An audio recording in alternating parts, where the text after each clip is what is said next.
And welcome back to Jeff Crane Hanging Live. This is, it's getting hot in here. I had to take a little break myself. We're here with Murkomen Senator Kipchumba Murkomen. We're supposed to have Mutula Kilonzo, Makueni Senator, in the House. He didn't show up, but we're still talking politics. You know, the show must go on. And Senator, let me ask you this. You're in Jubilee. Yes. But then you hold what you called UDA parliamentary group meetings in Karen. Explain to someone like me who doesn't understand any of this. What does that mean? It just means that we are in the sunset years of our days in Jubilee. And we are moving to a new dispensation. Jeff, we're having that situation, and I really agree and sympathize with your position and many Kenyans. But it is not because of our making. It's because we have to do what we have to do. We formed Jubilee, and I can tell you this, I was part and parcel of the committee that was working on putting together the many parties. And we conglomerated many parties. Norway Kesa and Kiraitu Murungi worked together as our co-chairs, brought together all the parties. We removed those parties and formed Jubilee. And then the president promised that we are going to build a party that will be strong even in 50 years. Then, you know, at some point we were borrowing ideas from Communist Party and all other parties that have survived a longer period. We even used to question, how can we borrow ideas from Communist Party? But we said, how did Communist Party survive a long period of time? That is those are some of the ideas and the economic credentials of a Communist Party and so forth. We borrow others from US parties like the Democrats, Federal, Democratic Party and the Republican Party in the US, among others. And we asked ourselves, how can we build a long party? Unfortunately, Jeff, just after 2018, and all these problems have come after 2017, you know very well that we've never held a PG party. The last PG meeting was when the president was seeking re-election before October, and then the first and the last. We never also held NEC meetings. We never, nothing. The only thing that the only functioning party in the organ in the party was the one that is dealing with expulsions, that deals with disciplinary. And you know, the vice chairman of the party resigned at a certain point in time, said, I have resigned, called the press, and then woke up after a year or almost 2 years and said, okay, I'm still vice chair and my work is to remove people. Then recently said, my job was just to chase people from Jubilee. So unfortunately, a great dream, which was meant to provide a good platform for pursuing a national political agenda. And I can tell you for sure, the Jubilee government would not have been as strong as it is if we didn't have a strong political movement. From 2013, when we agreed that we are not going to be operating as URP and TNA, up to the time, and the president had full authority over all the members of parliament from all the political parties, to 2016 when we merged, to up to now 2017. After that, all efforts were put in place to chase our party. Now, we are politicians. Our business of organizing government and organizing politics and defending the public is through an institution. Now that we were all chased from Jubilee, we had no choice but to establish, to move. We were lucky. We're lucky because we spent a lot of time to think about this. We said there is this party called PDR that is already in coalition and government with Jubilee, which has a deputy majority leader in the Senate, and the rest, in various committees. So we asked ourselves, the best thing to do at the moment is to take a leave from the Jubilee and join this other party that is already within this administration and arrangement of this administration, so that we have room to organize ourselves for future. Does that mean you're still all part of Jubilee then?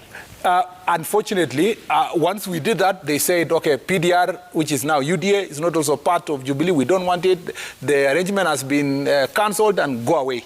So, which we don't mind, because ours is now to look into the future and plan the future. And UDA gives us the platform, including the deputy president and the rest of us, to prepare for the future of this country. Sure, but when the deputy president says, I am the deputy party leader, I am not a member of UDA, what does that mean? Well, but in text, he is the deputy party leader. But in practice, what we call de facto, he is not the deputy party leader. Because if he was the deputy party leader, he would be holding meetings in Jubilee. People would not have been chased for associating with him. People would not have been locked out and expelled for being part and parcel of this arrangement, in this party called Jubilee. So he is there de jure, which is by law. But de facto, unless you are new in Jerusalem, he's been chased out from Jubilee. He's actually lucky that he's deputy president by protection of the constitution. Otherwise, you know what all these people would have done to him, who are now saying he should resign. What would resigning mean to you, to UDA? What would it mean? Resigning in terms of? Yes. Walk away from Jubilee. And resign. Yes. So and continue with UDA. There is nothing we are going to do there now that we can't do now. Nothing. By being in Jubilee at the moment, I can resign today and go to Elgeyo Marakwet. I'll be elected. I'll be re-elected and come back. Because those people understand the situation that Jubilee has put me, they would still re-elect me to finish my term. But there is nothing I achieve by resigning today and go to Elgeyo Marakwet that I don't do now when I'm still this senator elected in Jubilee. So you still have the comforts of being under the Jubilee Absolutely. umbrella? I have comfort of being under the Jubilee, but I have also a comfort of defending the interests of the people of Kenya and for my own people, and performing and functioning in the Senate without being expelled. Because, you know what, it's very interesting. Those of us who are called Tanga, which was an insult by itself. Why is that an insult? I mean, you can't tell your deputy president and a Tanga. But for us, we took it positively. So for those of us who have been called Tanga, we moved from a Jubilee party to a sister party of Jubilee. But our friends who remained the Kieleweke, moved from the same Jubilee to ODM. So the president now is organizing and campaigning for his project, who is a party leader of ODM. Now, if the president himself, the party leader, is now campaigning for an ODM presidential candidate, which is his project now, he has gone to pick Wiper. He's put them there. That's why Kalonzo is being sent left, right, and center to utter insults that are unknown to Kalonzo. He tried Mudavadi. I see Mudavadi has tried to remain steady. Of course, KANU, you can't even count KANU because your fingers in one hand cannot count members of parliament of KANU. So if you talk about the president moving to ODM and us moving to UDA, who has committed greater offense? The president himself is actively campaigning. In fact, it is through President Uhuru Kenyatta that we learned the other day that he told us in his interview that Raila Odinga is running for president, and he has announced he's running for president, and he will still run for president. So I wonder, these meetings that happen in Mombasa all the time, arranging these people, I suspect, by the way, Jeff, and I hope I'll be proven wrong, I suspect Kalonzo has accepted to be running mate of Raila Odinga. And he's going to... Again? Yes, he's going to DCI today as a pointer to that direction. Tell me something. Yeah. The handshake. Yeah. This is what really messed up the relationship. No. Come on, I don't think the handshake by itself as a concept was a bad thing. And I don't think it was how it was presented initially, that it was bringing people together so that we can discuss things that affect our country through a 90-point agenda. I don't think it was a bad thing. The unfortunate thing is that the sweeteners that were in the handshake, these things of, we want to fight corruption, we want to assist the youth, we want to give more constituencies and give people bursaries and give more money to counties. Those sweeteners were basically a facade, which was meant to hide the poison. The real poison in that handshake was to change the constitution to create an imperial president, to undermine the authority of parliament and the judiciary, and as part of the real deal within all this convolution is to fight William Ruto not become president. And now the motive why these people were fearing the deputy president to become president, it will be known in fullness of time. By the way, Jeff, I found it funny today when Kalonzo went to DCI, okay? He went and, first of all, he invited himself to DCI. Okay, they arrange with DCI guy. He comes there, pretends that he doesn't know what he's going to do. Okay, but he's working with already written statement, to attack the deputy president. So he walks there, and then comes Kalonzo Musyoka is the only Kenyan. For those who have died and those who are alive, the only Kenyan who has been given certificate of clearance from a criminal investigation by DCI. Ordinarily, the legal process is this.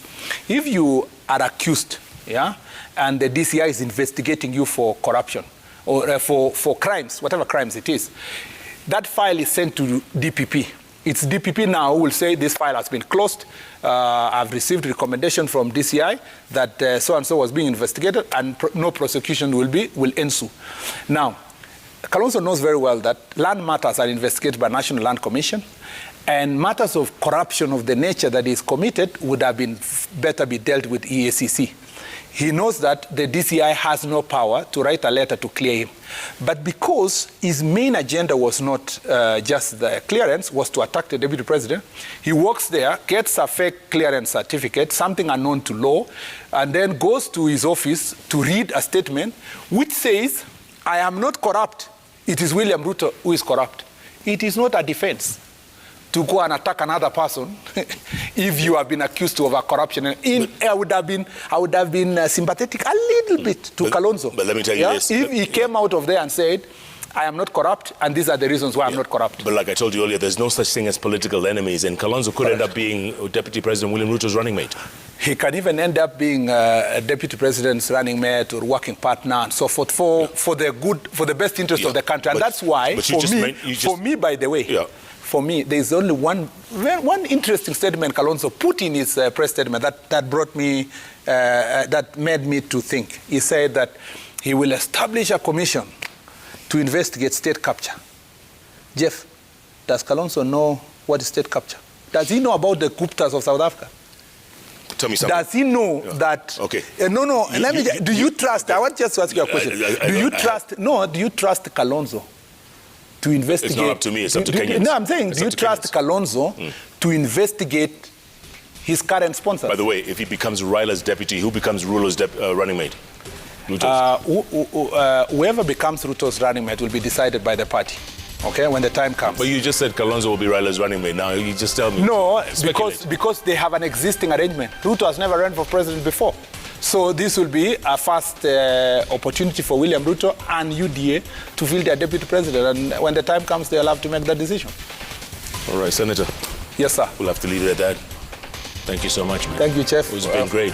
And thank you for coming. You've always wanted to be there on your own. You've had your chance. And when you talk to your... But it was inadvertently. When you talk to your friend, tell him. But the bench is open. Deputy President. The Deputy President. Tell him, anytime. I suspect he's also your friend. Because the last time you invited him, how did you get him? So, if I get a chance... He has never been on this bench. What I'll do tomorrow morning, you see this clip, the one we are saying he should come. Yes. Just cut for me and send to me. I'll forward to him and tell him you are being sought publicly by JKL. I'm Nagani, my friend. Yeah, I'll tell him, and I'll tell him, you never know, Jeff might vote for you.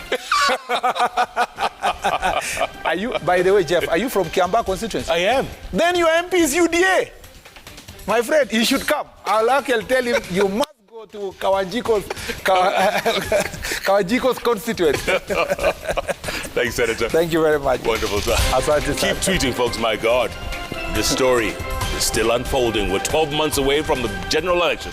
The story continues to unfold. Keep tweeting at Koinange Jeff, at Citizen TV Kenya, the hashtag JK Live. Thanks so much for joining us. Good night. Good luck. Thank you. God bless you all. And don't